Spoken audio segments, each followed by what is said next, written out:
nos dimos cuenta de muchas cosas esta semana y el día de hoy, algo, wow, súper, súper chévere que de verdad quiero compartirles, que más que ser, bueno, me gusta porque es chévere, pero también es demasiado preocupante, ¿sí? Y quiero saber si alguien comparte conmigo, y es que me voy a ir duro con el tema.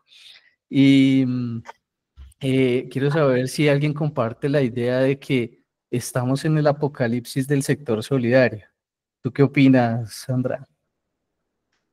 Yo creo que hemos tenido bastantes retos y que estamos en un momento por la regulación, por el mercado, por las prácticas que no hemos adoptado internamente a conciencia como debe ser. Creo que aquí prevalece la ley del más fuerte, lamentablemente, ¿sabes? Porque las entidades que están preparadas, y eso funciona como todo en la vida, ¿no? Las entidades que están preparadas, que han hecho las cosas a conciencia, que han sido prudenciales, que han sido cautelosas, aunque han proyectado un crecimiento importante, o sea, cautelosas en la medida de que no han asumido más riesgo del que pueden, del que son capaces de asumir, por eso el tema de apetito de riesgo es tan relevante.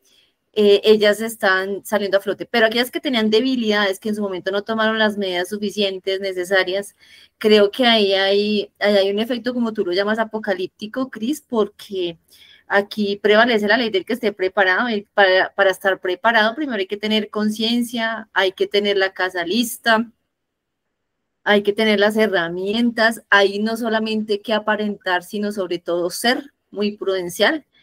Y de eso se trata todo lo que nosotros hacemos en riesgos, y por eso el modelo apetito de riesgos, como siempre lo he dicho, es el timón del automóvil. Usted va a 80, no a 80, a 100, 120 kilómetros por hora. Por hora, si usted no tiene dirección, pues usted, ¿qué le va a pasar? Es exactamente lo mismo. Estamos en un vehículo que es nuestra cooperativa, como lo decía por aquí el compañero que estaba hablando hace un momentico. Nosotros trabajamos 7 por 24 horas porque vamos a una velocidad increíble, ¿cierto? Y pues sin dirección, sin un timón, es muy complicado que nosotros podamos llevar nuestra organización a buen puerto. Por eso esta herramienta es absolutamente imprescindible. No hay otra manera realmente de poder tener conciencia, y de eso quiero conversarles también en unos momenticos, Cris. Sí, claro, o sea, haciendo mucha alusión al tema de apetito de riesgo, y más que eso, es que también yo he visto que muchas personas dentro del sector se quejan de por qué, quiero de pronto desviarme un poquito. ¿Tú crees que la norma se contradice en algunas cosas?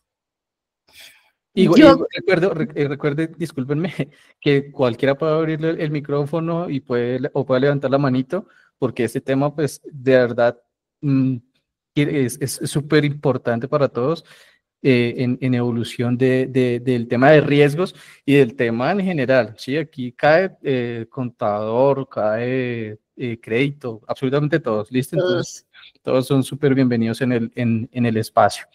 Entonces, es a eso. O sea, ¿crees tú que de pronto la norma, no la entidad, bueno, no sé, la norma se puede contradecir o nosotros no la estamos entendiendo? Yo creo que estamos en una coyuntura en donde la norma en algún momento, yo tengo que sí se contradijo. Pero en este momento, luego de toda la tarea, y me incluyo realmente en ese equipo de personas que la guerreamos con la superintendencia, que estuvimos en esas mesas técnicas para que los modelos de referencia fueran ajustados, y que se logró hacer ese trabajo, ¿cierto? Tanto de parte acá en Colombia, por lo menos de ANALFE como de FECOLFIN. En ambas mesas técnicas tuve el privilegio y la oportunidad de participar y de ser bastante activa. Creo que esas brechas se corrigieron, no tanto contradicciones de pronto, pero sí unas brechas grandes que nos ponían en desventaja. Sin embargo, yo soy de las personas que piensa que nosotros estamos administrando recursos del público, y en esa medida tenemos una responsabilidad que es gigantesca. Y si nosotros no tenemos, digamos, que las herramientas y los soportes acorde a esa actividad que nosotros estamos haciendo, pues obviamente es muy complejo que nosotros podamos prevalecer en el tiempo. y creo que más allá de contradicciones debemos es prepararnos y ser conscientes de lo que la organización necesite acorde a su tamaño, ¿cierto? No se trata de ponerle trabas, sino de ser conscientes de qué es lo que necesita la organización en cada una de las requerimientos normativos que se hacen y poner manos a la obra. Creo que en este momento la normativa como está nos da unas herramientas técnicas bastante fuertes para poder competir con lo que está afuera, que es con el sector financiero. Aquí es la ley de o nos dedicamos a llorar o nos dedicamos a vender pañuelos y cada quien es libre de tomar una posición. Yo en este momento soy partidaria de hagamos los pañuelos porque nosotros tenemos un diferencial frente a la banca y es que los asociados se identifican mucho más con nosotros por esa cercanía. En el banco el asociado es un número más para nosotros, es un ser humano del cual conocemos su vida, porque realmente nos preocupamos de esa persona y de su familia, su entorno familiar, cosa que afuera no se ve. Entonces es aprovechar todo esto y en concordancia con la administración de recursos que estamos haciendo nosotros de público, creo que la norma, al contrario de ser una talanquera, es una herramienta que nos ayuda a ganar mucho más confianza, que era lo que hace unos años nosotros no teníamos, porque decían, oiga, es que en el sector solidario se dan unas cosas que nadie los vigila, no es gobierno de nadie, pero hoy día hay mucho más profesionalismo y mucho más técnica y mucho más regulación encima. Entonces creo que al contrario de ser algo de que quejarme en este momento como están las cosas, creo que es una herramienta poderosísima para lograr un mejor posicionamiento a aquellas que se quieran adaptar, porque volvemos al tema, si no se adaptan y si no tienen las herramientas que se requieren, pues vamos al efecto apocalíptico que tú mencionas, porque muchas ya se están quedando en el camino, no por el sector, sino por las malas prácticas que tienen o por la falta de herramientas realmente. Al chisme, ¿cuáles malas prácticas? Claro. Dame un segundo porque voy a habilitar. En Instagram, ¿hay personas, Cris? No, en Instagram no estoy, estamos en un conjunto cerradito, exclusivo solamente para nuestra comunidad, ¿vale? Ok. Pensé que estábamos en Instagram y ya estaba yo aquí como, Tranquila. wow, estaba pendiente. Bueno, ya me relajo. Malas prácticas. Bueno, yo puedo decir entidades, pero nombres no, por supuesto. Puedo decir prácticas, pero nombres no. Digo el milagro por el santo. No, aquí se respeto mucho eso. Cierto. Bueno, empecemos por el tema de gobernabilidad. Creo que es uno de los talones de Aquiles más relevantes que se tienen. Porque a veces nosotros nos confiamos en que siempre hacemos las cosas de la mejor manera. A veces hay concentración de poderes que hacen que las organizaciones no evolucionen. Y esto es nocivo, inclusive en una familia es nocivo cuando hay el patriarca o la matriarca, que es lo que se hace lo que esa persona diga, tratando de imponer algo de orden, entre comillas, a su manera. Eso realmente puede ser muy nocivo porque esa concentración de poder hace que se pierda precisamente el equilibrio, que se pierda esa equidad, que se pierda esa conciencia social que se tiene en la organización y termine en unas personas favoreciéndose o termine en pro de considerar que todos los asociados merecen absolutamente todo, que uno quisiera darle crédito a todos, uno quisiera no tener que cobrarles, pero yo siempre lo voy a decir, perdóname de esta manera, y es que nosotros no somos una entidad de beneficencia, nosotros somos una organización financiera que nos dedicamos a administrar recursos del público. Lo que nosotros administramos como aportes no son donaciones. Entonces debemos ser muy responsables en el manejo que nosotros le damos a esos recursos. Y si estamos hablando de una entidad del sector financiero, pues obviamente con muchísimo más razón. Entonces, y si estamos hablando de una entidad pública, pues todavía con más razón porque nosotros debemos honrar los recursos del erario público. Entonces tenemos que ser muy profesionales en lo que hacemos y en ese sentido me parece que ese es uno de las talanqueras, ahí sí como dijo el vallenato, no fue uno, ni fueron dos, fueron tres y fueron más entidades que han tenido muchísimos problemas que hoy día están intervenidas, que hoy día han pasado por órdenes administrativas, precisamente debido al desorden administrativo que se tenía. Y yo digamos que he vivido de cerca el tema y siempre yo les digo en riesgo, señores, en riesgos en auditoría, uno tiene que tener los pies bien puestos. De hecho, pasé, Cris, por una entidad de la cual sí puedo decir el nombre porque esa ya no existe. No sé si los aquí presentes sepan que yo trabajé con el grupo Interbolsa en su momento, y como ustedes ya me conocerán, saben que pues yo de bandida no tengo nada. Entonces, en ese sentido, lo que se tomó como medida en el equipo de trabajo de riesgos, yo era la gerente de riesgos de una de las filiales de la Sociedad Administradora de Fondos de Inversión, nos sirvió para que ninguno de nosotros tuviera que pasar un mal rato en una detención, una prevención de detención por detención domiciliaria o inclusive en prisión, porque hubo personas del equipo, inclusive personas del equipo de riesgos de otras filiales, que sí pasaron por esa malísima experiencia. Y el pecado no es que hayan participado en nada de eso. El pecado es que no manifestaron y no dejaron plasmado en actas lo que estaban viendo. Entonces nosotros acá debemos ser bastante rigurosos. A veces un poco nos acusan, a mí me han dicho varias veces que usted es el palo en la rueda. Quiere decir que estamos haciendo la tarea con conciencia.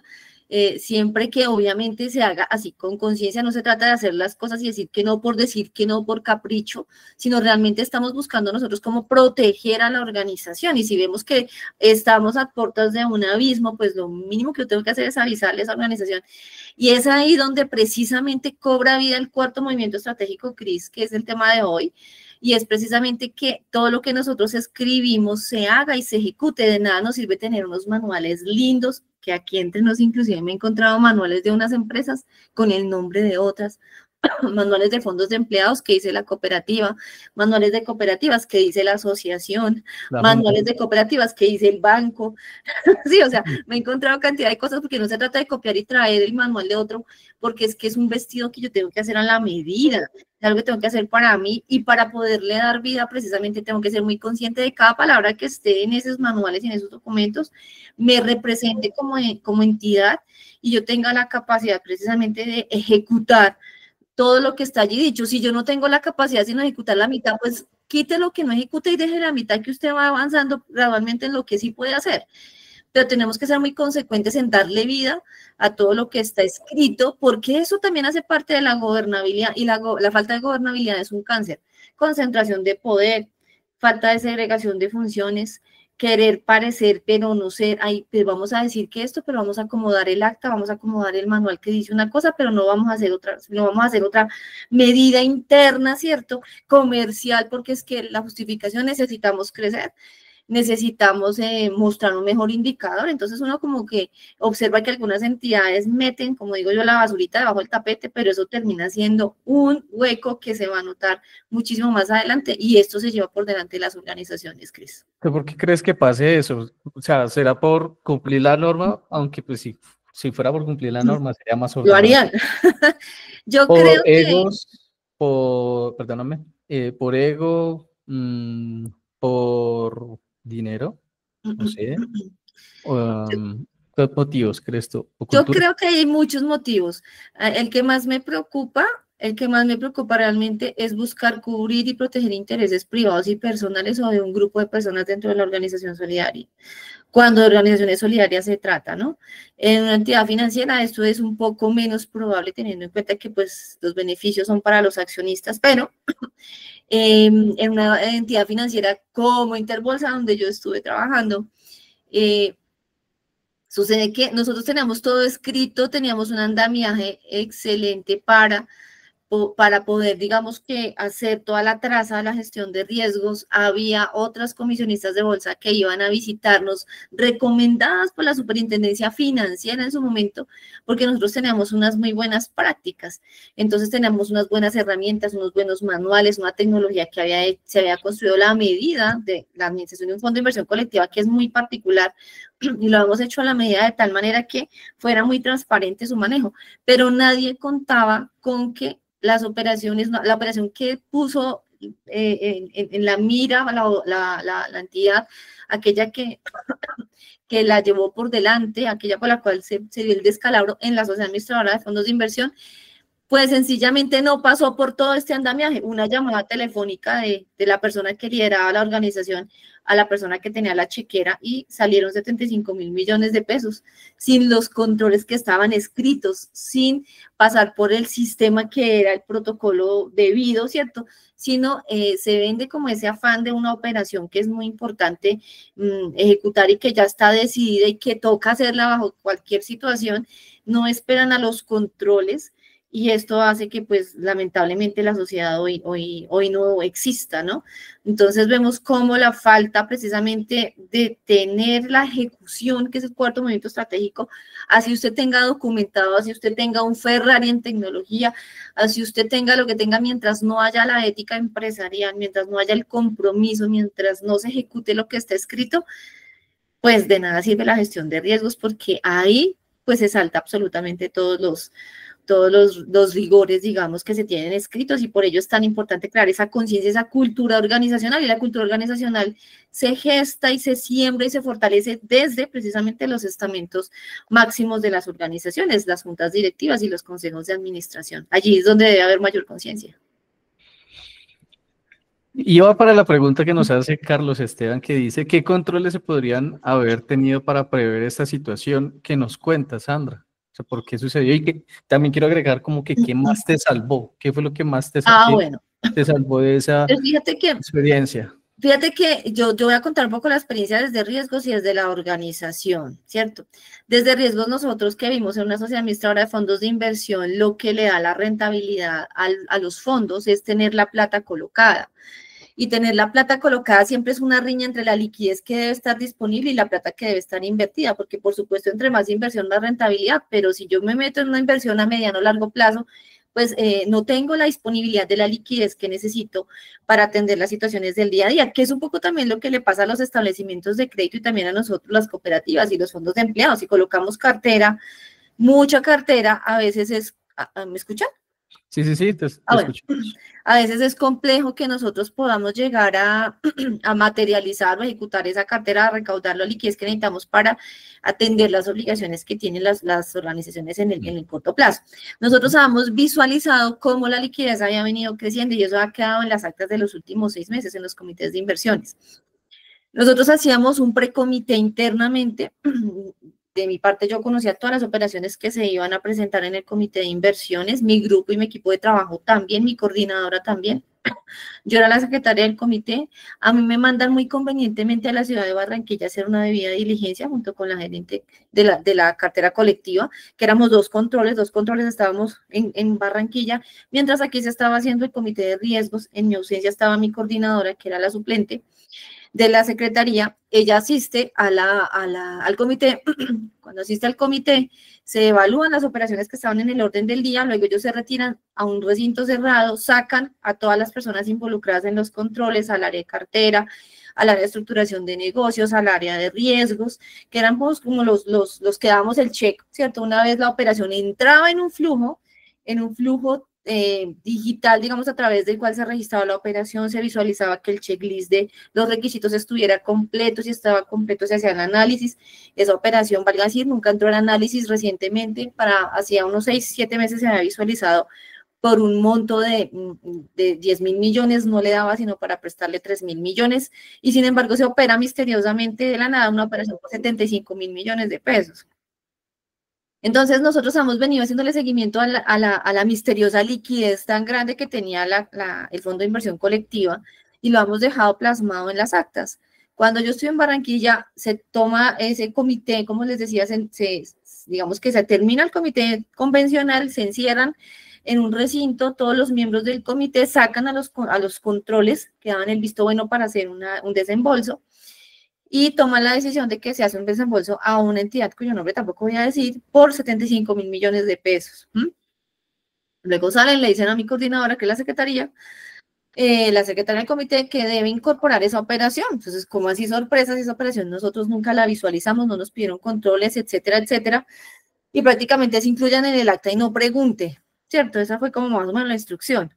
Ante eso, a mí empieza a llamarme, bueno, llaman a la persona que tenía la potestad de hacer el giro en operaciones porque necesitaba los vistos buenos de los controllers y yo estaba en un avión volando de Barranquilla a Bogotá, no pude contestar el teléfono.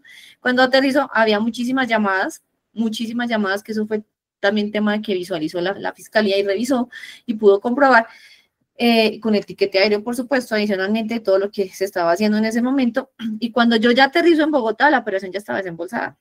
O sea, la operación se desembolsó en el trayecto que hubo desde Barranquilla hasta Bogotá y el gerente de operaciones estaba llame para poder autorizar, lo cogieron con demasiada presión, él autorizó el desembolso de 75.000 millones de pesos y luego viene en el siguiente al siguiente inicio de semana, porque era un feriado, la pregunta de por qué se desembolsó, para qué se desembolsó, con qué justificaciones, y nadie daba respuesta de nada. En ese proceso, empezamos a ver pues que la cartera colectiva, el fondo de inversión colectiva, no tenía la liquidez para atender las necesidades urgentes luego de estar líquida durante 6 meses, misteriosamente. Luego se seca la liquidez y la dejan absolutamente sin con qué responder con las obligaciones de corto plazo. Por supuesto, enciende todas las alertas de riesgos, concentración, no hay liquidez, la operación que se desembolsa no tiene el protocolo de la estructuración de negocio, porque ante esa magnitud de monto se necesitaba estructurar la operación con una garantía real, con la ignoración de flujos futuros, haciendo una evaluación de capacidad de pago con A y B garantías. Debido a la exposición, la concentración no se podía llegar hasta ese extremo, o sea, se volaron todos los límites, todos, absolutamente todos. Y ahí no se dio respuesta absolutamente de nada, a pesar de emitir correos a la presidencia, a la vicepresidencia, al representante legal principal, suplente, al revisor fiscal. 3 días el revisor fiscal no hizo absolutamente nada. Y ante eso, ¿qué hace uno? En ninguna parte, señores, está en la normativa ni colombiana ni de ningún país que ante la falta de actuación por una persona interna que está en el área de control, llámese revisoría fiscal, control interno, como se llame, auditoría externa, ¿cierto? Uno deba comunicarse con la superintendencia, pues la situación llegaba tan crítica que ya dijimos, ¿qué hacemos? Esto ya se está saliendo de las manos y emitimos una comunicación directamente a la superintendencia financiera. Y a mí me sorprende mucho que como un mes más o menos, mes y medio después, la superintendencia financiera sale a decir el vocero que pues ellos no tenían ni idea de lo que estaba ocurriendo, que no, que lamentable, cuando nosotros habíamos emitido una comunicación con mucho tiempo de antelación. Realmente que fuimos nosotros desde el área de riesgos que manifestamos que algo estaba pasando. No se toman las medidas a tiempo y ya lamentablemente cuando revienta todo es que bueno, ¿qué vamos a hacer? Pues ya se reventó y todo se revienta por la situación que sucede en la comisionista de bolsa y luego por transitividad empiezan a llegar a la sociedad administradora de fondos de inversión, pero ya los recursos ya no estaban, no hay temas de triangulación, no hubo temas de manipulación de especies, hubo bastantes delitos allí contra el sistema financiero. Lamentablemente quien toma la decisión es quien responde, ¿cierto? Y digo lamentablemente porque, pues, en la medida que la justicia no actúe en debida forma y con la prontitud que se debe y con la equidad que se debe, pues es complejo que realmente se den las consecuencias y se dé esa reparación a las personas que se vieron afectadas, ¿sí? Cuando nosotros fuimos a la fiscalía, mostramos nuestras actas, porque todavía queda documentado en actas, inclusive lo que pasó en esa operación. También mostramos la comunicación que hemos radicado en la superintendencia financiera. También mostramos, pues, obviamente, en dónde estábamos, qué estábamos haciendo con los tiquetes, con la revisión de los celulares. Y luego, pues, entran a hacer toda la inspección de los equipos, de los correos electrónicos. Y, pues, obviamente, ahí ya se da comprensión de qué exactamente fue lo que sucedió. Lamentablemente, frente al tema de ética, cuando el tema es en las, ¿cómo se llama? Las directivas, digamos, de una organización, los alcances que uno puede tener son muy pocos, porque uno es el último en enterarse. Por supuesto que si uno le dijeran, miren, riesgos es que vamos a hacer esta operación, pues uno es el primero que se atraviesa y pone el pecho. Pero uno se entera cuando ya las cosas están materializadas, uno de pronto tiene ciertos indicios y frente a esos indicios uno levanta la mano, deja las alertas y pues ya como sucedió con nosotros en su momento que fue emitir una comunicación a la superintendencia esperando que tomara cartas en el asunto de manera oportuna. Lamentablemente las cosas no se dieron así.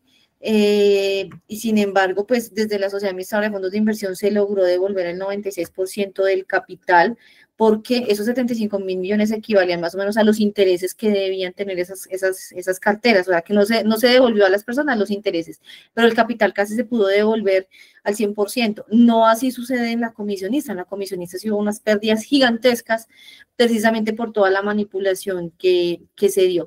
¿Qué se debe hacer? Dejar todo escrito en las actas, desde auditoría y desde riesgos, todo lo que veamos que nos parezca sospechoso, que nos genere una alerta, inconcordancias, hay que dejarlo documentado, hay que informarlo, hay que comunicarlo, hay que revelarlo, que no nos dé miedo, que no nos dé pena, que no pensemos en que vamos a perder el empleo que vamos a hacer. Yo les puedo contar esta experiencia hoy desde mi vida, en donde, gracias a Dios, ninguno de los miembros de mi equipo de trabajo, que nosotros éramos 14, ninguno tuvo que pasar ni siquiera una noche en prevención en detención, ni en ningún tipo, ni domiciliaria, ni en ningún establecimiento. Pero lamentablemente en otras entidades de la sociedad, por no dejar documentado en las actas, solamente por eso, sí hubo personas que estuvieron inclusive privadas de su libertad, como les digo. Entonces, un tema que es bastante delicado, que la gente a veces no dimensiona. Y como les digo yo, nosotros somos en riesgos, esa coraza protectora, no se trata de que la coraza protectora sea tan cerrada, pues que la organización no se pueda mover, porque no se trata de eso, se trata de hacerlo de manera consciente, de manera equilibrada, de manera como una protección, más no como un impedimento de la entidad de poderse movilizar, ¿cierto? Pero tampoco se puede dejar que la entidad haga lo que quiera y que la gente haga lo que quiera, porque a veces la ambición, como dicen en los dichos, la ambición rompe el saco, ¿no?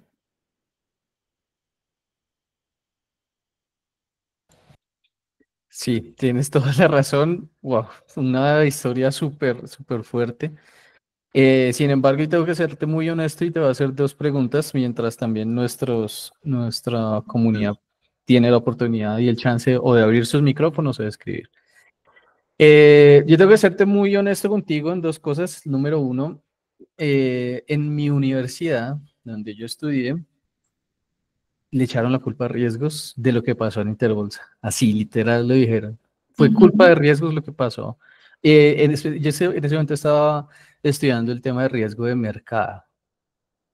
Entonces, le echaron 100% la culpa a riesgos y creería yo que hoy en día, pues, sigue Pasa. siendo, sí, no, y sigue siendo el, El patito como- feo. sí, exactamente. Sí, sí.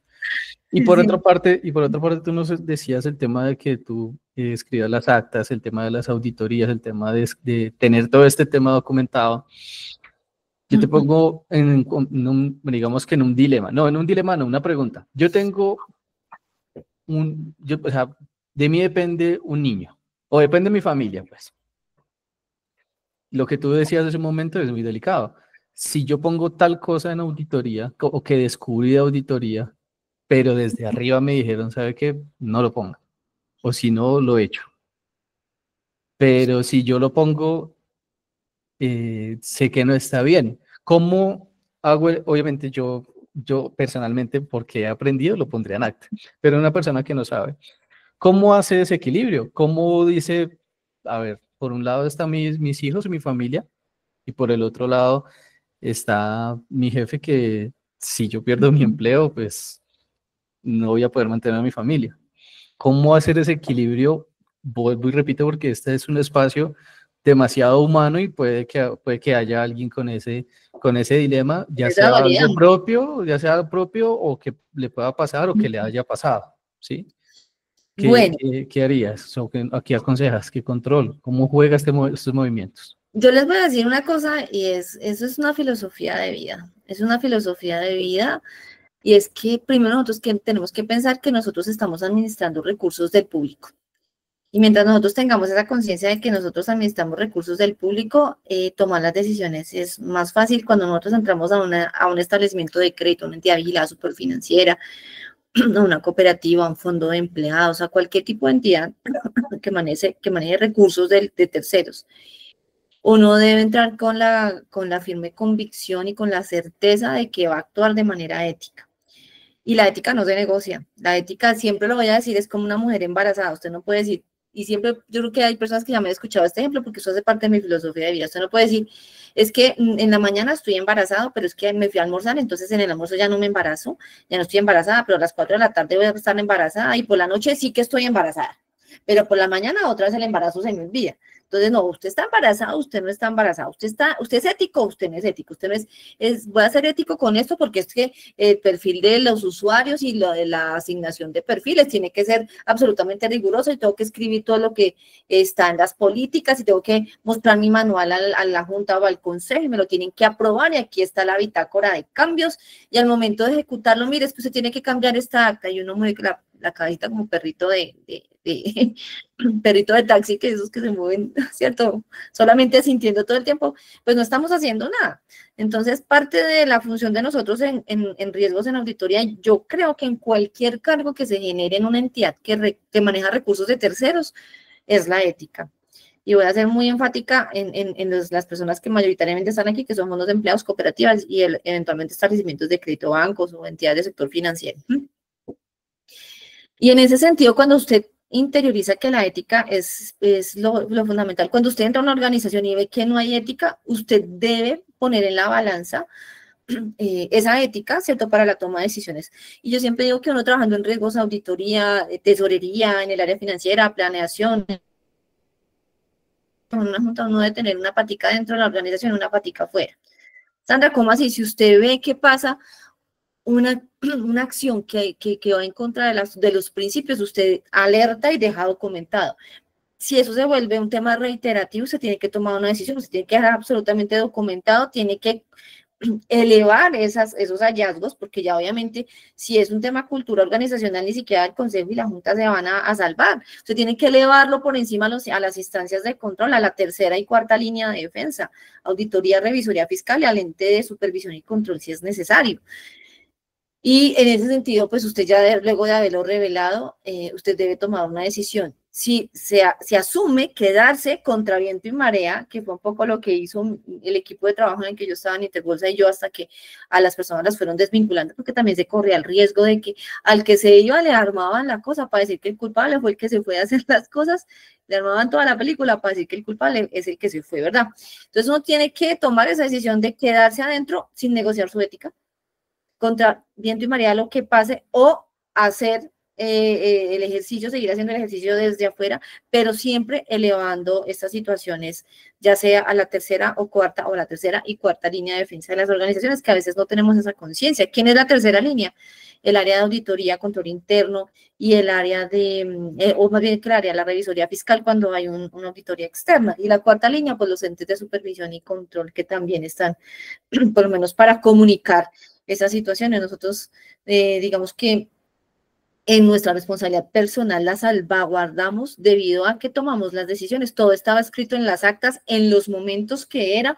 Las actas estaban protocolizadas y firmadas, no estaban las actas acumuladas de 1, 2, 3 sesiones, que el acta es de junta, entonces demora un mes en la firma hasta que vuelvan los miembros de junta. No, si pasa algo adverso, nadie le va a asumir la responsabilidad y nadie le va a firmar esa acta. ¿Quién queda respondiendo? Usted como secretario, usted como organización, usted como riesgos, usted como auditoría.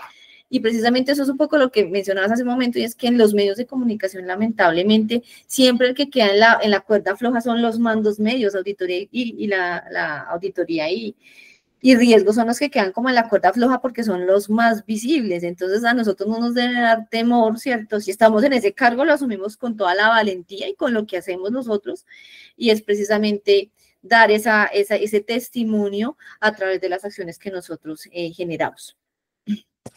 Súper, me encanta, me fascina todo esto. Quiero hacer de pronto un paralelo. Bueno, creo que tú tienes un ejemplo para dar, ¿cierto?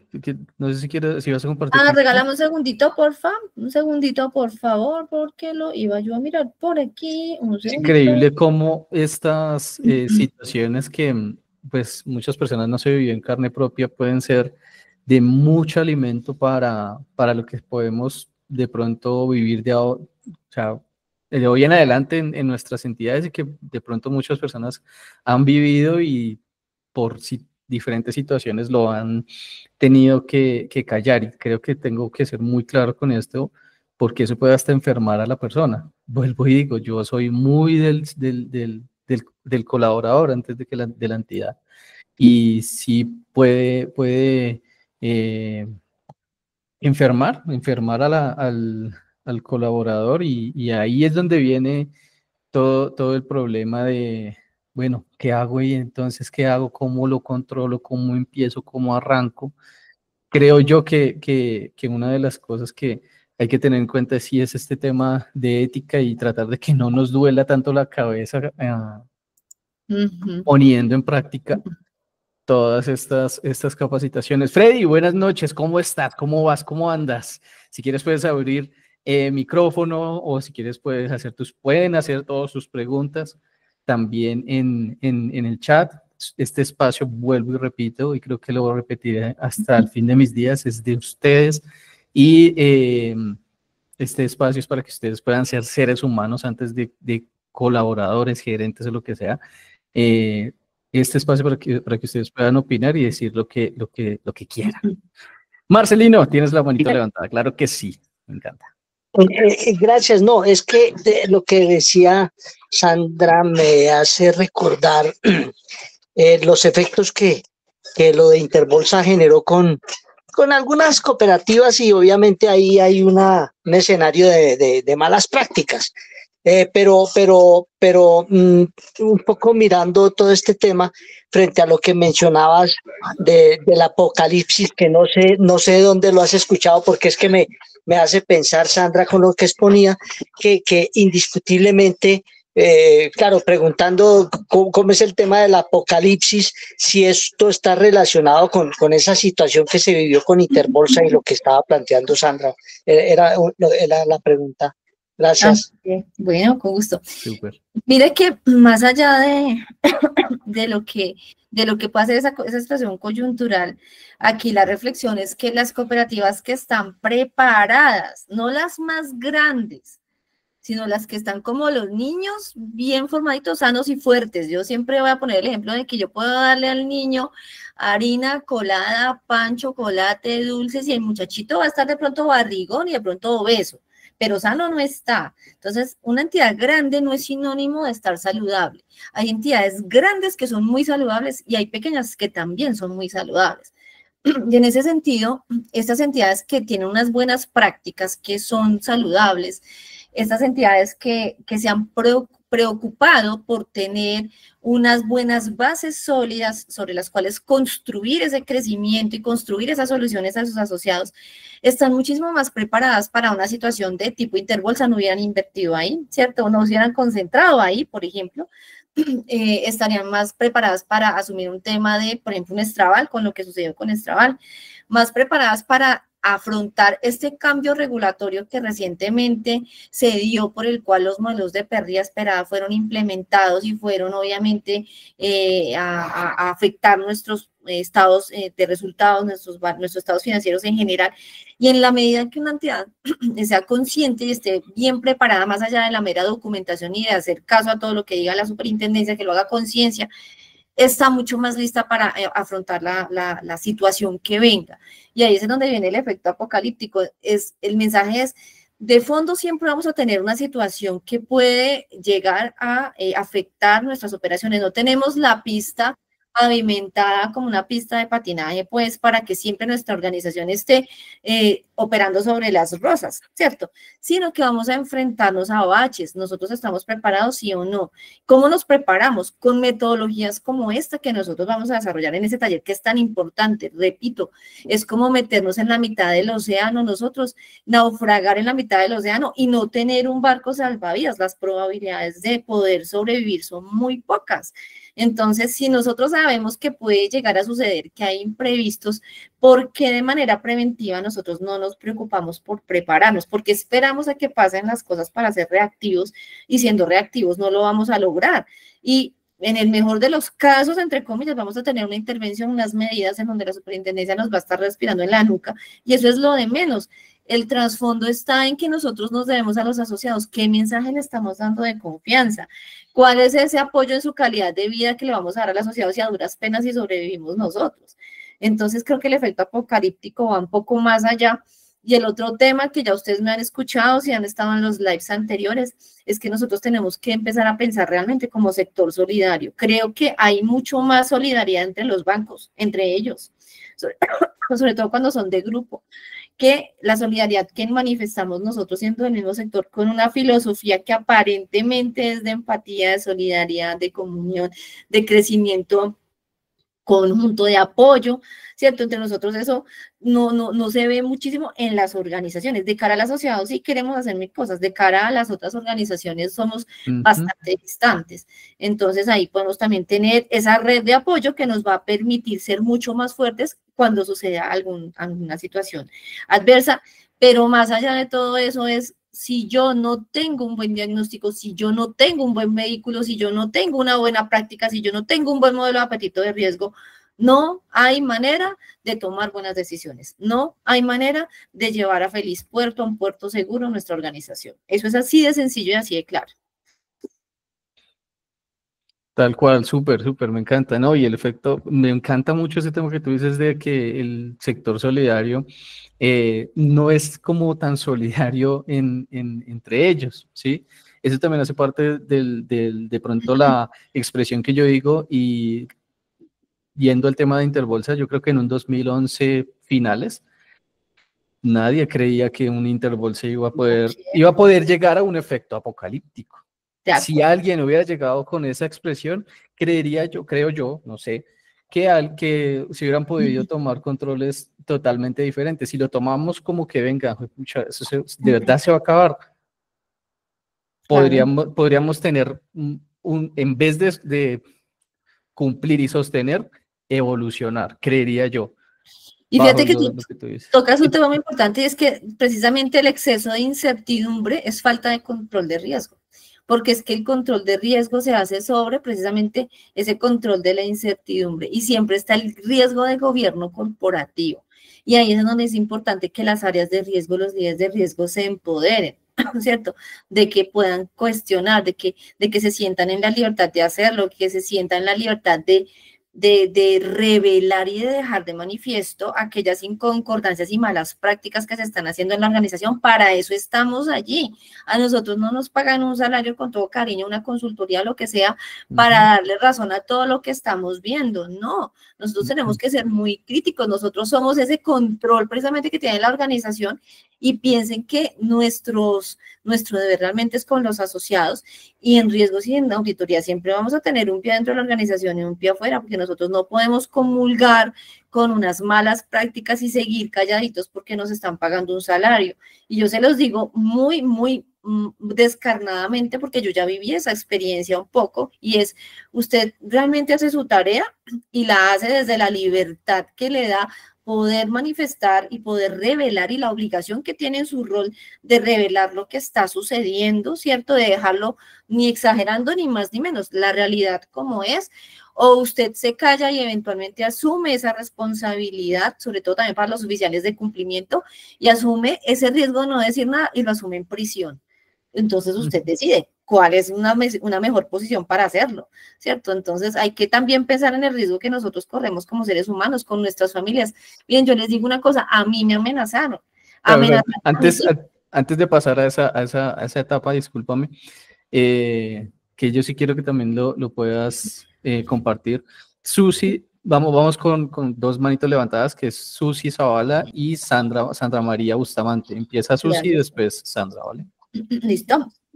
Susi, gracias, Cristi. Con gusto. Sí, justamente como estaba escuchando a Sandra que mencionaba el tema de apocalipsis, apocalíptico, se me vino algo a mi mente sobre una normativa que aprobaron aquí en nuestro país, en Ecuador. Y claro, aquí hicieron una ley donde indican que el grupo de cooperativas de ahorro y crédito del segmento 1, que son las más grandes del país, van a pasar a ser bancos. Entonces, ahí no sé si tal vez, Sandra, tú conozcas sobre casos similares donde cooperativas les transformaron en bancos y cómo es este proceso y qué es lo que ocurre durante toda esta transición de cambiarle de la naturaleza de una cooperativa a un banco y qué tan malo o bueno podría ser esto desde tu punto de vista. Es interesante. Aquí ya te puedo dar respuestas, es que estoy mirando la presentación. Sí, no, dale, súper, estamos... Ok. Firme. Bueno, aquí hay una figura y es que tú puedes tener una organización solidaria, que es una cooperativa también de ahorro y crédito, por ejemplo, que por supuesto tenga esa actividad financiera, captar y colocar crédito, y quiera convertirse en banco, elija, ¿cierto?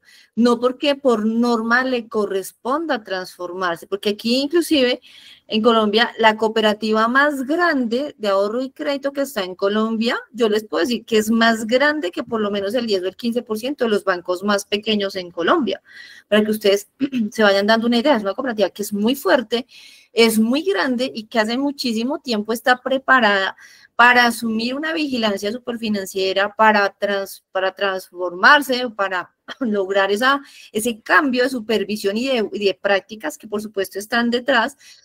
Sin embargo, esto implica también dejar un poco esa conciencia, esa filosofía del sector solidario, de las organizaciones solidarias, los valores que a nosotros un poco nos motivan, ¿cierto? Y se vuelve un poquito más el tema más capitalista, un poco más, es que capitalismo no lo quiero tomar en malo sentido porque yo soy pro capitalismo siempre, pero un poco menos el sentido del bienestar hacia los asociados, ¿cierto? Entonces aquí se desdibuja un poco esa figura, hay muchísimo más exigencia en términos regulatorios, aunque hoy por lo menos acá en Colombia se ha cortado muchísimo esa brecha con las recientes normativas que ha sacado la Superintendencia de la Economía Solidaria. Sin embargo, sí se perciben las entidades que han hecho esa transformación. Aquí está, por ejemplo, un Financiera Juriscop que hizo esa transición.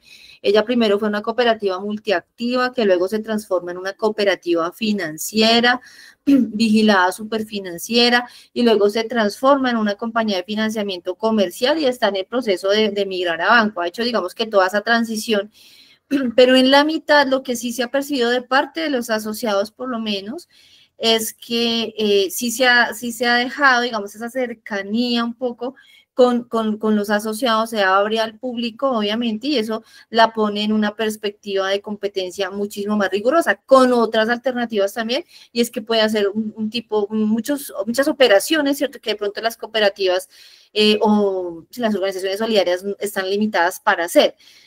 Eso, digamos, desde la perspectiva de transformarse. Entonces es buscar cómo a partir de esa nueva regulación no se desvincule, digamos, esa razón de ser en la apertura que se da a la operación. Es un poco, digamos, que esa la visual. Obviamente hay que hacer un proceso de capitalización, porque pasar a banco requiere que parte de su capital social, pues, migre también a esa capitalización que requiere una entidad financiera, y una serie de cambios también en su estructura financiera que por supuesto pues empiezan también a afectar positiva y negativamente, porque desde las dos perspectivas pues la razón de ser de la cooperativa. Ya no vamos a tener unos recursos que vienen de los aportes sociales para aquellas sobre todo que tienen una cuota estatutaria que es mensual, por ejemplo. Entonces todo esto habría que empezar a simularlo de cara a los resultados financieros, pero sobre todo en tema de la filosofía institucional hay que madurarlo muy bien, el tema de los procesos, el tema de hacerle frente ahora a la banca tradicional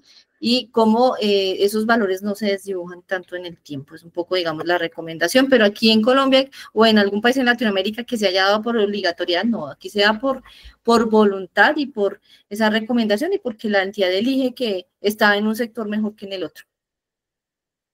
Sandra, tema de funcionarios, ¿cómo recae ahí? Porque me preocupa mucho el tema de toda esta gente que pueda quedar sin trabajo, tal vez pueda pasar, o se reubican, cuando hace una transformación, inclusive para cumplir con una normativa de la Superbanca, creo que en Perú y la superintendencia en Ecuador y también acá en Colombia, se requiere inclusive fortalecer aún más el tema de la estructura organizacional, debido a que es más cargada en procesos y en temas, digamos, regulatorios de cumplimiento, de transmisión de información, de preparación de información. Entonces eso requiere muchísimo más o tecnología y un recurso humano, capacitado. Entonces creo que ahí lo que queda precisamente es inclusive un reto de tener esos perfiles ya preparados para asumir los nuevos roles y responsabilidades con la nueva normativa.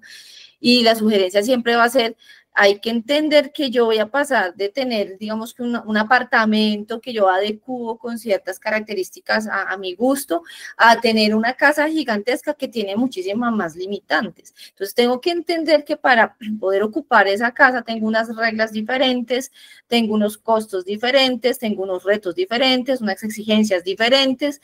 Entonces, pues, que la entidad esté preparada para asumir este nuevo rol. Y eso no es un tema que se logre de la noche a la mañana. Como les mencionaba yo hace un momento, aquí por lo menos que yo sepa, la cooperativa de ahorro y crédito más grande que tiene Colombia está preparada hace muchísimo tiempo y se ha dado el trabajo de madurar y estar como mirando con las dos regulaciones qué pasaría, cuáles serían sus resultados, haciendo escenarios, haciendo la sensibilidad, proyectando cómo estarían sus estados financieros, qué le exigen, qué tiene de más, qué tiene de menos para tomar una decisión en cualquier momento de hacer ese switch, pero ya lo ha venido manejando y lo ha venido preparando desde hace mucho tiempo de manera consciente. Esto no es un tema que se logre de la noche a la mañana, y en temas de recurso humano hay que capacitarse porque precisamente cada vez la brecha entre las organizaciones solidarias y las del sector financiero es más pequeña. Eso lo hemos sufrido con Saide aquí en Colombia por lo menos en los últimos 4 años. Oh, excelente. Y Y. en riesgos, Sí. siempre hay necesidad de mano de obra, siempre el mercado está demandando ese recurso humano que esté capacitado. Y les cuento, aquí en Latinoamérica, en cualquier país, no hay suficiente recurso humano capacitado en riesgo, sobre todo en riesgo de crédito de manera profesional, consciente, que sepa de metodologías, no que las haya escuchado y las haya leído, sino que O en la universidad. ya sé qué hacer con esto, y entonces cojo la base de datos y me pongo a trabajar y ya le doy una solución a mi organización. Mano de obra calificada de esa manera hay muy poca, y como hay tan poca, es mejor remunerada, y no es un tema solamente de Colombia, es todo Latinoamérica, y esto se está exportando de alguna manera al sector real, ya no es solamente propio del sector financiero. Entonces, si en el sector financiero no hay suficiente mano de obra, en el sector solidario hay menos porque se remunera un poquito menos, y el sector real empieza a demandarlo. O sea, esta definitivamente es una oportunidad. Si usted está pensando qué hacer, hay que aprender a hacer riesgos, no a leer normas, porque la norma te la lee un ChatGPT hoy día y te la interpreta, y cualquiera conoce la norma. Aprender a hacer, a tomar decisiones, a ejecutar con la información, a hacer minería de datos, eso realmente es lo que necesita el mercado. Y para eso estamos nosotros, claro que sí, por supuesto. Vamos con Sandra María Bustamante, creo que tenías la manito levantada. Puedes abrir el micrófono. Buenas noches, muchas gracias Cristian, muchas gracias doctora Mateus. Les cuento que se me activó la manito así involuntariamente, más aún dije no, voy a tomar la vocería, voy a aprovechar y les voy a contar la experiencia pues tan bonita que he tenido a lo largo pues como de la experiencia con ustedes. Les cuento que ustedes han sido pioneros, sobre todo la doctora Mateus en las capacitaciones anteriores de la pérdida esperada. Creo que la cooperativa de ahorro y crédito de Entre Ríos ha sido una de las pioneras y galardonadas por la Super, en la que nosotros pues empezamos a aplicar la pérdida esperada hace, digamos, desde que casi que salió la norma, pero sí nos apoyamos mucho en U de riesgos, estuvimos con todos los seminarios y logramos como sacar ese prototipo ideal, y les cuento que ahora felizmente con el insumo de Excel y el insumo, digamos, de nuestro core financiero, pues está digamos, muy acertado, está muy igual. Entonces, no, para mí es un honor escucharlos, participar en estas charlas, que sé que es amor al riesgo, porque sinceramente, pues uno sale y con este horario ahora tan corto que le dicen a uno, bueno, tenés que trabajar muy poquito tiempo. Entonces, yo creería que las personas que compartimos como este espacio es realmente pues como esa pasión, ese amor al riesgo. Entonces, no, muchísimas gracias. Estoy ahí pues como súper interesada en la capacitación y con todo gusto y seguramente los voy a acompañar. Muchísimas gracias, me encanta todos esos comentarios, realmente le dan sentido a lo que nosotros hacemos, porque como tú lo dices, lo hacemos con mucha pasión. Ustedes están aquí porque este espacio, como dijo Cristian, es de ustedes, hay que aprovecharlo. O sea, yo en mis inicios hubiese querido que alguien me hubiera dicho, venga, yo le cuento qué me ha pasado, venga, yo le cuento cómo solucioné, venga, yo le doy una herramienta, me hubiera encantado. Yo tengo que reconocer que yo aprendí a los golpes, yo aprendí a ensayo y error, y con sangre, a mí sí la letra con sangre entra, yo soy de esa escuela. Lo que Y no hablábamos que- la primera sesión, o sea, cómo sí. tú que eres la pionera también, cómo le hacías desde el principio, Wow. eso tal cual, tienes Eso toda la era, razón. ahorita no había casi ni acceso a fuentes de información en internet, era muy poco, y era leer libros, ir a la biblioteca, sacarse los libros de epidemiología, de Logistic Regression, que todavía me acuerdo de ese libro, de David Hosmer, Stanley Lemieux, que era mi Biblia para poder hacer los modelos de scoring al comienzo y empezar a leer y leer y leer y leer de otras dinámicas. Yo aprendí de psicología, aprendí de epidemiología y después de entender cómo era la problemática era trasladar esa misma metodología aquí, haciendo, digamos, un poco la interrelación de cómo es la variable dependiente, cómo es la variable explicativa. Entonces, bueno, a mí me sirven son estas variables, un poco adaptando. Y eso ha sido un aprendizaje que ha sido muy enriquecedor. Yo amo lo que hago, me encanta, y ojalá muchísimas más personas pudieran tomar esa misma pasión al tema de redes, de verdad que es tan lindo, porque tiene sentido a lo que hacemos, no es solamente hacer billete por hacer y parándose en la cabeza del que sea, no, es hacerlo de manera bastante sensata, es hacerlo de manera bastante responsable, es pensar en la organización, es pensar en los directivos. Yo les digo, no me odie consejo, no me odie junta, si es que lo que nosotros hacemos es cuidarle la espalda a ustedes. Eso es así de sencillo, yo quiero cuidarlo, protegerlo y que la organización crezca sana y fuerte. Por aquí otra manito levantada de Marcelino. Sí, Marcelino, ¿tienes otra pregunta? Sigue. Marcelino, y pasamos al ejercicio, y porque si no se nota el tiempo, aquí nos quedamos. No, se me levantó, qué vergüenza. No se Tranquilo. preocupe, Marcelino, tranquilo. Listo, entonces Bueno. vamos con tu ejemplo, vamos a poner para darle finalidad, vamos con tu ejemplo, voy con la explicación del taller, ¿sí? Para repasar todo este tema que vamos a empezar desde el 1 de agosto para las personas que están interesadas y que se puedan sumar, que ya vamos a arrancar y desde mañana ya voy a empezar a enviarles información o algunas sugerencias para que estemos preparados, ¿listo? Y voy a leer una pregunta o una apreciación que nos dice Freddy para que de pronto también puedas hacerlo con tu ejemplo, si es así. Que algunas entidades, Freddy Jiménez, algunas entidades de gran tamaño no tienen en cuenta el concepto pues, de este tema del recurso humano y descargan todos los riesgos en una persona. Sí, lo he visto. Ay, Sí, discúlpame. Es que ya me fluye ahora. Y también yo te admiro mucho porque creo que estamos hablando del tema de la tecnología, que por cierto la otra semana tenemos inteligencia artificial. Tú pasaste es que miren, hoy tenemos tenemos todo este tema de SPSS y ayer estábamos hablando que yo creo que tú alcanzaste todo este tema de la máquina de escribir. O sea, si no aprovechamos lo que tenemos ahora, es muy fuerte y por eso tenemos que estar también en la sesión de inteligencia artificial. Entonces ahora sí te dejo. Gracias. ¿Cómo era la pregunta ahora sí? No, mentiras. Aquí les vamos a dar un taller, un ejemplo que quiero mostrarles, porque repito lo que les decía, miren, en serio, ustedes no se imaginan lo mucho que le acorta a uno tiempo, frustración, esfuerzo, tener un mentor que le enseña a uno cómo hacer las cosas. Cuando usted ve una perspectiva, puede que a usted no le guste, puede que usted tenga otra idea, pero usted tiene sobre qué construir en comparación a empezar desde cero. Y eso es lo que nosotros hacemos aquí.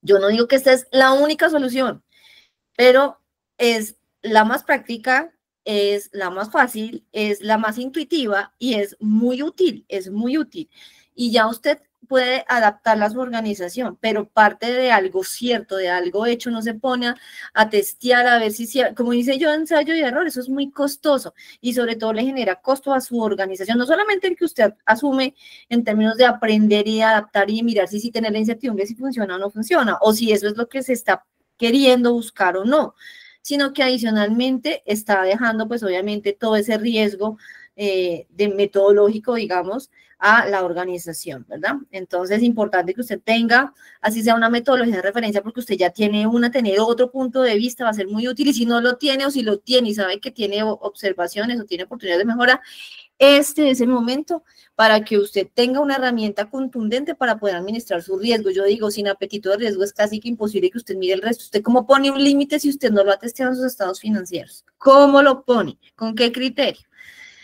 Aquí voy a colocar un ejemplo. Antes de eso, yo quiero irme aquí. Vamos a poner un ejemplito. ¿Están viendo mi Excel? Sí, señora. Bueno, fácil. Tengo unos ingresos domésticos. Esto es una familia, no es una cooperativa, ni es un banco, ni nada. Tengo unos ingresos de 5 millones de pesos. Esto es mal contados, más esto dividido en 4.000 para que lo podamos llevar a dólares. $1.250, más o menos. Aquí vamos a hacer el equivalente para las personas que nos acompañan de otros lugares. Entonces, aquí tengo en pesos, en copa. Aquí tengo en copa, aquí tengo en dólares. Entonces, tenemos un ingreso de 5 millones, $1.250. Tengo unos colegios que se pagan de 1.700.000, $425, una alimentación de 700.000 o $175 al mes, que realmente es muy poco. Servicios públicos, todos los servicios públicos, $800.000, $200 al mes. Tengo un vehículo recién, la familia tiene un vehículo recién adquirido, paga una cuota de 2.200.000, que son $2.200.000, que son $550 al mes. Una cuota de vivienda o de arrendamiento de 1.600.000, que son $400 al mes. Recreación por 500.000, que son 125. Vestuario por 500.000, que son 125. Pero con esos ingresos, resulta que el total de gastos es de 8 millones. Y el saldo a favor o en contra, en este caso, es de menos 3 millones de pesos. Señores, yo quiero que ustedes me escriban, por favor, en el chat, cómo ven las finanzas de ese hogar. No te salgas del Excel para que nos dejes ver eso. ¿Cómo ven las finanzas de ese hogar? Cuéntenme. Recuerda que por esos micrófonos. Vamos a El chatcito. Chévere. O en el chat, sí. ¿Está bien? ¿Está bien? ¿Bien? ¿Bien la economía de esa familia? ¿Cómo la ven? Menos 3 millones, muy delicado. Delicado, ¿cierto? Estoy al debe. Ah, pero es que yo le pido a mi mamá prestado, ella me ha prestado los últimos 6 meses, me dice la gente. ¿Qué pasa ahí? Debe 18. ¿Qué? ¿Sí? 3 por 6, 18 ya debe. Ah, bueno, si son 3 meses Sí. debe 9, pero si son 6 meses ya debe 18 millones de pesos. ¿Eso es sostenible en el mediano o largo plazo? Dice Diana Velázquez, desajustadas las finanzas, una bola de nieve, más gastos que ingresos. Exacto, muy bien, gracias. Debe Eso vender sí el es carro sostenible. debe vender el carro y no gastar en recreación. Ah, ok, muy bien, ahí ya más o menos como que bueno, entonces ya los niños no pueden salir a absolutamente nada, ¿cierto? Al parque a mirar los árboles, pero regresan y comen en la casa y toman el jugo de guayaba en la casa. Tanto. Más o menos, ¿cierto? ¿Qué sucede y por qué pongo este ejemplo? Lamentablemente las organizaciones que hoy día están en problemas han presentado este tipo de situaciones. Entonces, pasan dos cosas. La primera, los gastos son superiores a los ingresos. Y los gastos, ¿en qué están? A veces se tiene una nómina que ni siquiera cumple las funciones que debe cumplir. Se tiene una nómina donde hay unas personas que están recargadas de trabajo, lo he visto, y sé que por aquí hay personas que se identifican con lo que yo estoy diciendo, y hay personas que están recargadas de trabajo mientras otras andan de paseo, ¿cierto? Y a veces ni siquiera es porque quieran andar de paseo, es porque pues, en el rol que tienen no le ponen oficio. Y no hay manera de suplir cargos críticos. O hay entidades que son muy suntuosas en sus gastos también, ¿cierto? Y por esa vía, pues la asamblea tiran la casa por la ventana, cosa que no es sostenible. Y hay otras en donde han asumido tanto riesgo que sus provisiones de cartera fundamentalmente y las metidas de pata, como digo yo, que son los riesgos operacionales materializados, le generan un gasto altísimo, ¿cierto? Que inclusive pueden hacerle bastante contrapeso a los ingresos. Entonces, ¿qué pasa? En este caso de la familia que estoy colocando, yo tengo dos opciones. Yo quiero mantener mi carro, la familia me dice, yo no quiero vender el carro, entonces usted tiene que poner ese carro ¿a qué? A trabajar, y mínimo le tiene que dejar ¿cuánto? Más de 2.200.000 pesos, que es lo que vale su cuota netos, ¿no? No se vale que usted lo saque a trabajar y le dañó la suspensión y le dañó una llanta y entonces lo estrelló y entonces le sale más caro el collar que el perro porque lo sacó a trabajar y ahora tiene más gastos, no. Más de 2.200.000 pesos o $550 mensuales libres, netos, para que consideremos en dejarlo, porque usted estaría dejando también de tener presencia en su casa y tendría que dejar con alguien el cuidado de sus hijos. Supongamos que ese fuera el caso, ¿no? Entonces, una manera de suplir esta cantidad es, o usted incrementa los ingresos, ¿cierto? De tal manera que puedan compensar los gastos, o usted reduce sus gastos, o ambas. Usted vende su vehículo, se compra uno más barato, lo pone a trabajar y por acá decía la compañera en recreación, pues no me voy a recreación. Ahora, si usted ve que la mensualidad del colegio es muy alta, usted podría considerar una mensualidad más baja también, una mensualidad que le dé un poquito más de holgura. Usted ya toma las decisiones en función de lo que cada organización esté viviendo, cada familia esté viviendo. Entonces habrá quien diga, no, los colegios, habrá quien diga, no, para la educación, para mí la educación es lo primero. Eso mismo ocurre en las organizaciones. Sandra, ¿qué tiene que ver esto con el modelo de apetito de riesgo? La respuesta es todo, absolutamente todo. ¿Por qué? En este caso, les voy a mostrar. Entonces, aquí tenemos unos ingresos operacionales de 100 unidades monetarias, de unos activos que valen 10.000. Unos gastos financieros de 20 unidades monetarias, unos gastos administrativos y de operación de 55. En esos gastos financieros realmente he colocado el costo financiero. Un factor de riesgo de liquidez, crédito y operativo que es de 28 unidades monetarias. Aquí están las provisiones de cartera, están las metidas de pata de riesgo operacional, los errores que me tocó suplir porque el proceso se ejecutó mal, porque el recurso humano no hizo caso, porque hubo fallas tecnológicas, todo eso que falló y que me tocó cubrir como organización y me dio -3. ¿Qué pasa? Tengo un ingreso neto de -3. Entonces, si yo quiero seguir metiendo la pata y no tomar correctivos, y si yo quiero seguir asumiendo el riesgo en mi cartera de créditos que está por encima de lo que yo hoy día puedo asumir, que eso es el apetito de riesgo, no lo que quiero, lo que puedo asumir, entonces aquí me estaría dando un ingreso neto diferente, ¿cierto? O yo reduzco costos y gastos, o yo incremento los ingresos, o ambos. Es así como nosotros vamos a medir ese apetito de riesgo. Este es el concepto básico y lo vamos a trabajar muchísimo más en detalle en nuestro taller. Ahora, es importante que tenga en cuenta que su organización no nace para comer y dormir, que no solamente recibe plata para pagar plata y quedar en tablas, no, para no tener pérdidas y tener el excedente en cero, no. Usted tiene una organización para impactar positivamente la vida de las personas, para que tenga unos excedentes, etcétera, etcétera, y de esta manera usted debe generar entonces unos excedentes que no solamente le permitan tener la operación en equilibrio, sino cubrir esas expectativas y ese valor agregado que es el presupuesto destinado a su planeación estratégica del cumplimiento de los objetivos estratégicos. ¿Cuánto vale su plan estratégico? Lo vamos a colocar en el modelo de apetito de riesgo. Y de esta manera vamos a poder hacer lo que dice este tacómetro, y es definir los límites de manera objetiva, con impacto en los estados financieros, haciendo una correlación entre los resultados y lo que usted es capaz de asumir de riesgo y el cumplimiento de su plan estratégico, que es lo que me dice la norma. Entonces vean ustedes cómo todo se une y a partir de aquí yo sí voy a poder fijar unos límites de riesgo de crédito, de riesgo de liquidez, de riesgo operacional, que me digan hasta dónde yo aguanto asumir riesgo para poder estar en cada una de esas fases, sobre todo en apetito de riesgo. ¿Qué apetito de riesgo qué es? Ese nivel de riesgo que yo puedo aceptar y que me garantiza que cumplo el costo, los gastos, que cubro la operación y la dejo por lo menos en ceros y que me genera los excedentes suficientes para garantizarle a mis asociados, a mis stakeholders, que estoy cumpliendo la promesa de valor que yo me comprometí a hacer. Yo no puedo decir, les prometo que les voy a tener un crédito digital si yo no invierto en tecnología, si yo no invierto en seguridad, si yo no incremento, digamos, ese conocimiento también que debo tener en tecnología, en el capital humano que está administrando mi organización. Eso requiere recursos, eso no se hace gratis.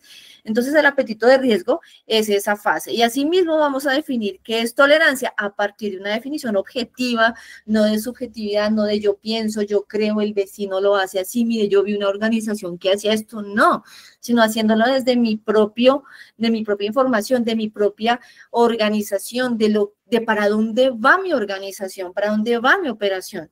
Y de esa manera vamos a poder construir estos 3 o 4 estados, pues el cuarto nadie quiere estar allá, que es el exceso de una capacidad en donde le da un infarto a la organización y ya no hay nada que hacer.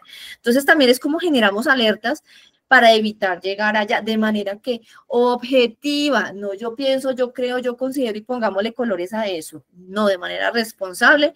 Eso es lo que vamos a estar haciendo a partir del ejemplo de la familia, con base en los estados financieros de la organización, y eso era un poquito lo que quería que supieran las personas que están aquí participando, que vamos a llevar esto de manera muy aplicada, si nada más en este ejemplo ya estamos aplicando, que no estamos haciendo, ¿cierto?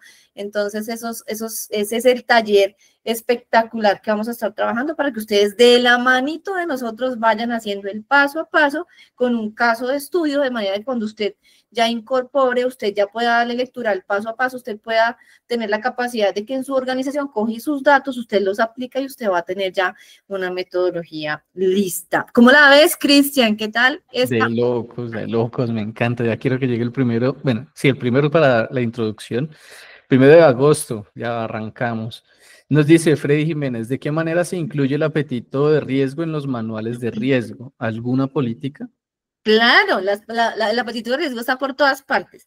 Primero, yo debo garantizar que mis objetivos organizacionales los voy a cumplir. Entonces, desde la misma formalización de los objetivos organizacionales, debo tener una política de que cuando se haga la planeación estratégica debe ser testeada en los estados financieros para mirar la capacidad que tiene la organización de hacer lo que dijo que iba a hacer. Tiene que saber para dónde va y si la infraestructura tecnológica, organizacional, de procesos y financiera le da para soportar y cómo lo va a hacer. Cuando yo ya pienso en el cómo, empiezo a visualizar si ese plan estratégico es cumplible o no. O sea, desde el mero hecho de probar ese plan estratégico en los estados financieros, yo ya estoy haciendo modelación de apetito de riesgo, en los límites que se deben calibrar cada 3 o 6 meses, en que la dinámica debe actualizarse, en que si hay algo en el contexto externo que me esté afectando, yo debo reconsiderar el plan estratégico, en la medida en que yo debo definir muy claramente qué es apetito, qué es tolerancia, qué es capacidad, y definir la metodología y cómo actuar en cada una, mejor dicho. Está repleto el manual, porque lo que les digo, esa es la dirección del vehículo. Si yo no tengo eso claro, ¿cómo estoy tomando decisiones? ¿Cómo estoy direccionando mi organización? Yo lo veo imposible realmente. Por supuesto, claro que sí. No, mejor dicho, ya quedé, mejor Antojado. dicho, antojadísimo. Es una cosa que tú tienes que tener. Eso es una cosa así. No hay manera de decir no la tengo, o sea, no hay manera. Perfecto. Bueno, vamos a cerrar esta maravillosa presentación, este maravilloso live. No sé si están viendo mi pantalla. Sí, Cris. Vamos a darle una repasadita rápidamente a lo que es el taller que vamos a arrancar este 1 de agosto. Aprende a construir tu modelo de apetito de riesgo CIAR. Es un taller intensivo de 4 días para aprender a construir modelo de CIAR, modelo de apetito de riesgo general CIAR. Cristian, ¿por qué si dices de 4 días? Porque vamos del 1 al 8. Bueno, fácil y sencillo. El 1 de agosto es opcional, ¿vale? Pueden ingresar o no. Es un modo de introducción donde nosotros vamos a conocerlos, vamos a conocernos más de cerca.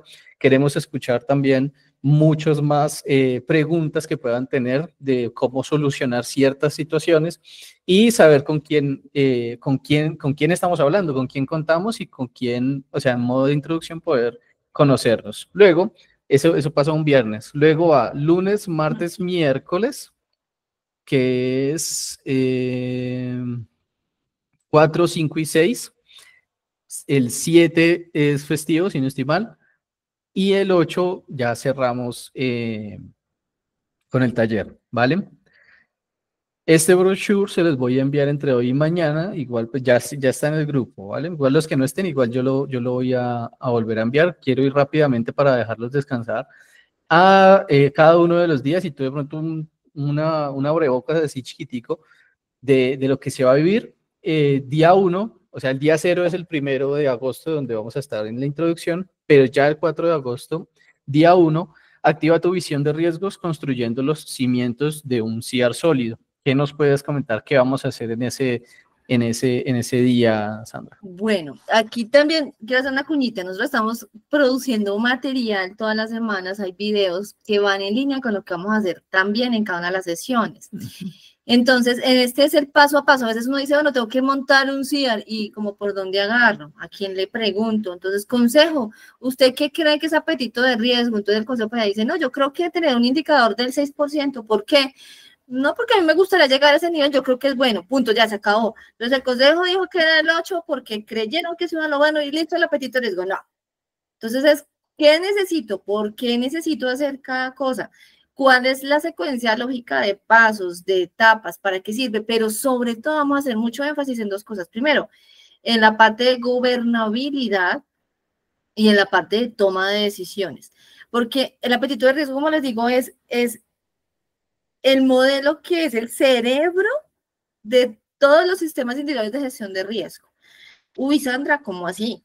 Su sistema circulatorio, su sistema nervioso, su sistema muscular, que ustedes ya me han escuchado, eso funciona porque tiene una mente que ya, usted no está pensando en que la sangre tiene que llegar del punto A al punto B, no. Internamente usted sabe que eso funciona.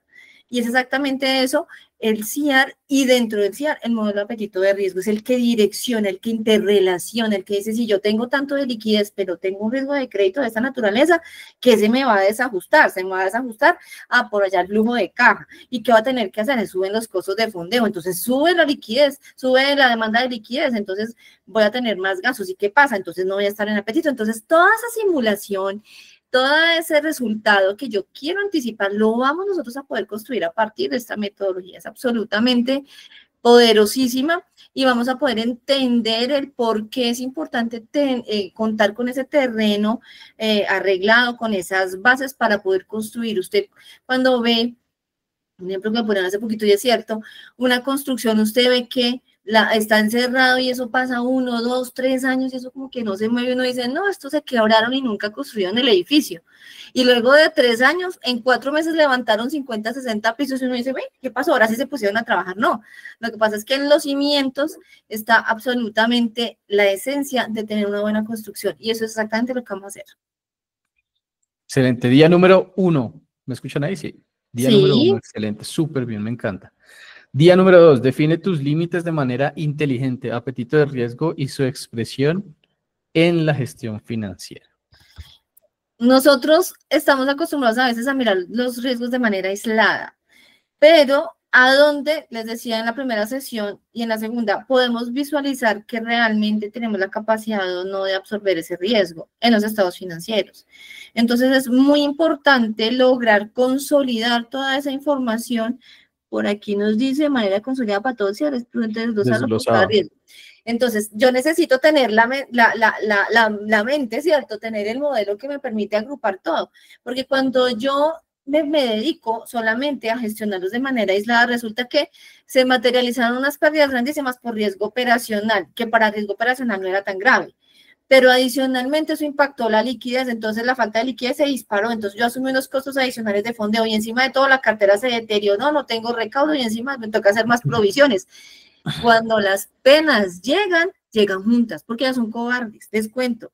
Entonces, ¿usted cómo hace para armar un escenario en donde pasa A, B, C y todas las situaciones están afectando esa percepción de riesgo? Usted tiene que tener un lugar a donde confluyen todas y poder cuantificar y dimensionar qué impacto va a generar y si usted como organización es capaz de asumirlo o no, y hasta dónde puede asumirlo o no. Entonces, es tan importante tener los sistemas independientes, claro, pero en la definición de límites usted tiene que contar con un mecanismo que le permita interrelacionarlos, correlacionarlos y saber qué efecto final va a tener la materialización de diferentes tipos de riesgo, por eso los escenarios, y hasta donde usted puede, entre comillas, aguantar, hasta donde puede resistir y hasta donde usted está garantizando que cumple su apetito de riesgo, es decir, cumple con tener la operación cubierta y dar el valor agregado que se comprometió en sus objetivos estratégicos. Excelente, súper. Día número 3, construcción del modelo de apetito de riesgo. Bueno, aquí queda, como es un tema de 4 días y tenemos muchas entidades, ¿cierto? lo que vamos a hacer nosotros es, vamos a contar con un caso de estudio. Por aquí hay una pregunta, nosotros vamos a darles los templates de la información que necesitan. Sí, básicamente es estados financieros, es información de cartera, yo se los puedo decir de una vez. Allá vamos a dar los templates, las estructuras para que todo fluya de manera muchísimo más rápida. Y la planeación estratégica hecha presupuesto. No se vale que me digan, sí, yo quiero crecer en un 20% de la cartera. Ajá. Y para eso, ¿qué necesita?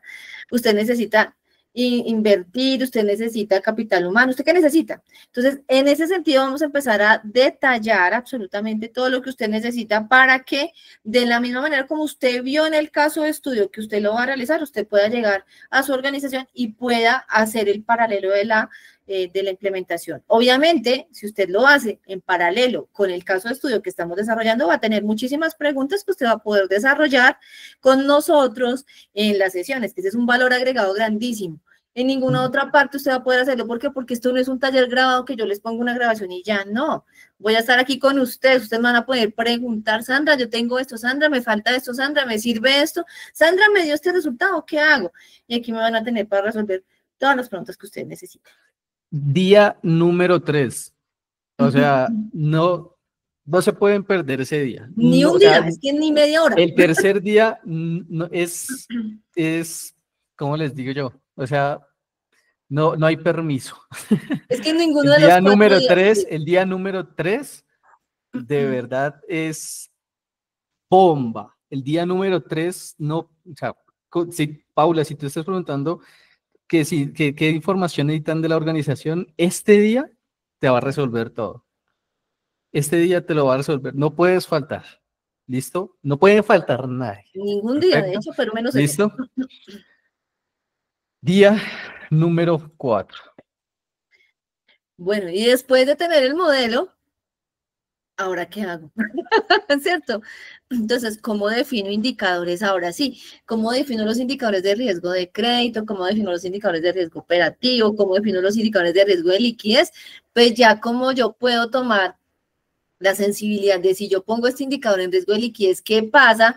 Dado que riesgo de crédito está de esta manera y riesgo operativo está de esta manera, entonces yo voy a ver el resultado consolidado de todos juntitos y puedo saber hasta dónde mi operación es capaz de aguantar sí o no y de cumplir sí o no con aquello que yo me comprometí. Vamos a poder aprender a crear indicadores clave para definir esas, no solamente los indicadores, sino también las zonas de alertamiento de los indicadores de manera responsable, no de manera intuitiva. Yo creo, a mí me dijeron en el consejo, se aprobó, yo no sé, ellos me dijeron, no, eso no se vale aquí.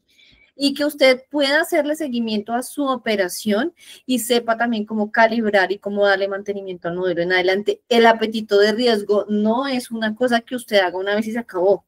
Cuando a usted le dicen que va a tener, que necesita una alimentación adecuada, no quiere decir que usted va a comer una vez a la semana. No, usted tiene un plan de alimentación. Aquí vamos a hacer lo mismo. El apetito de riesgo es usted cómo lo monitorea en cada mes y dentro del mes y qué necesita usted visualizar en cada momento, ¿vale? Excelente, excelente. Con el día número 4 ya damos finalización a nuestro taller, a nuestro gran y maravilloso taller. Pero ¿será que sí le damos finalización ese día? Eso depende de cómo estén comprometidos. Ustedes ya me conocen que yo soy aquí apasionadísima. Miren, esto era de 1 hora y ya llevamos 1 hora y media. Bueno, depende de cómo evolucionemos. Ahí, mejor dicho, ya lo de ese va a pasar muchas cosas. Va a estar, o sea, va a ser muy diferente. Eso no va a ser como que haga esto, haga lo otro, tarea, chao, si fue. No, o sea, en serio, esto va a estar muy, muy, muy bueno, en serio que sí. Bueno, ya me emocioné. Ahora, ¿quieren saber ustedes de qué son capaces? Pues también es momento de entrar a este taller. Ustedes no van a saber todo lo que son capaces de hacer hasta que ustedes estén en esta capacitación, específicamente en temas de riesgo, de apetito de riesgo, ¿no? De verdad, van a tener muchísima apertura, ¿cierto?, de ideas que ustedes también pueden llegar a estructurar y ustedes no se imaginan todo lo que pueden llegar a hacer. Ya me has dicho, es que voy a adelantar un poquitico, ya haciendo también alusión a la pregunta que nos hace Freddy, Dice, ya que nos adelantaste de algún tipo de data, ¿esta debe ser de cuántos meses o años? Esta información la vamos a enviar, la voy a enviar a los grupos desde mañana, porque voy a hablarlo con Sandra, porque ya vamos a empezar a enviar información. Entonces es importante que las personas que no han enviado los datos al menos, me los envíen, me escriban al privado, igual yo ahorita les envío el link, para que me puedan escribir, los agrego al grupo y yo les voy enviando ese tipo de preguntas. Importante es que ustedes sepan que el grupo que está hablando Cristian es diferente a la comunidad, porque es un grupo que realmente quiere estar en el taller. Entonces, sean las personas que se comprometen a estar en el taller, pues ya les damos la información, porque a mí me da pena llenar de información a las personas que pues este tema no les interesa. Me da pena y vergüenza que estén viendo cosas que dicen, yo no quiero apelito de riesgo porque yo me las sé todas, ¿esto para qué? Entonces, no. Entonces, solamente es que le digan a Cristian, yo quiero, ya me comprometo, y aquí los ingresamos en el grupo y van a tener información privilegiada para las personas que van a desarrollar el taller. Exactamente, sí. Es un grupo privado que está, o sea, está la comunidad en general, ¿no? Donde pues yo envío todo, como oficial, pues. Y es el grupo privado, ese grupito es muy VIP, es muy de las personas que realmente están comprometidas. ¿Y por qué que realmente están comprometidas? Señores, lo que se viene después de este taller, o sea, esta es la base que si no la aprenden ahorita, bueno, también la vamos a seguir haciendo, pero igual digamos en octubre, noviembre, diciembre, enero, febrero, marzo, abril, igual, ¿va? Pero si ustedes arrancan con esta base, con lo que viene, que es más grande, que hace alusión también a si los apetitos de riesgo desglosados, sí, todo este tema, señores, van a estar en el Ferrari, pero ya andando. ¿Listo? Ya, no digo nada más. Porque otro tema, solamente para cerrar, chiquitín. No se conformen únicamente con llevar una persona a su organización. No sean egoístas. Esta información es útil y es importante para por lo menos las personas de crédito, cartera, operaciones, el área financiera. Es importante que haya varias personas haciendo eco y hablando el mismo idioma que ustedes están hablando en la organización, porque lo van a necesitar. Como yo les dije, estamos incorporando todas las variables de los estados financieros. Entonces necesitan las personas de las áreas fundamentales que también conozcan el modelo, que se lo apropien, que les ayuden también y que hablen el mismo idioma que ustedes van a estar hablando. Entonces, esto genera cultura. Yo digo, por lo menos, esas 4 roles, 4 o 5 personas de cada organización debían estar presentes en este taller. Totalmente. La modalidad es 100% virtual y, o sea, es totalmente en vivo, o sea, no es un curso, es un programa donde nosotros vamos a estar presentes. Duración por sesión, 120 minutos diarios. Normalmente mínimo. Se nos va más, mínimo. Sí, porque pues obviamente necesitamos solucionar todas las preguntas que ustedes tengan. Fechas, del 1 de agosto al 8 de agosto, ya les expliqué la estructura. Horario 6:30 de la noche, hora Colombia, de ahí en adelante. Incluye plantillas, guías descargables, ejercicios aplicados, hemos dicho todo lo que... Vamos a tener guías descargables, checklists editables, o sea, todo lo que la organización y ustedes necesitan como material de apoyo, presentaciones en PDF, entrada, bueno, ustedes, las personas que ya están en la comunidad privada, pues, acceso a las grabaciones, si no estoy mal, como por 2 meses, o más, dependiendo de qué va a pasar, y certificación, claro que sí, de participación digital, ¿ok? Va a ser con una inversión... Ay, me pasé porque te iba a hacer la pregunta. Bueno, Colombia, 222.000 pesos más IVA, resto del mundo, $77. Esto que cubre acceso en vivo a las sesiones, material descargable, certificación digital, acceso a la comunidad, bonos exclusivos y todo esto para que tu entidad funcione como debe funcionar. ¿Ok? Preguntas, dudas, aclaraciones, sugerencias, Diana. Sí, definitivamente 6:30 p.m. Sí, señora. Hasta hoy, 6:30 p.m. ¿Listo? Preguntas, dudas, aclaraciones, sugerencias. O ya vamos a descansar. Bueno, ya nos dejamos descansar porque ya da pena, Cris. Claro Que que sí, imagínate, bueno. hablando de riesgos todavía. Señores, una excelente noche. Voy a enviar toda esta información también en los grupos supremamente pendientes. Esta sesión va a quedar subida también en nuestro canal de YouTube. Pueden buscar a Sandra en Instagram como, ya les digo cómo. ¿Cómo es que Arroba ese pones? Mateus. Arroba ese Mateus. No, arroba sandra.mateus s y a mí como, ya les digo cómo, Cris Quintero, raya al piso, raya al piso. ¿Listo? Señores, un gusto como siempre. Tengan una excelente noche. Ya les envío el link por el link de inscripción por la comunidad y descansen dulces sueños. Chao. Me encantó saludarlos. Chao.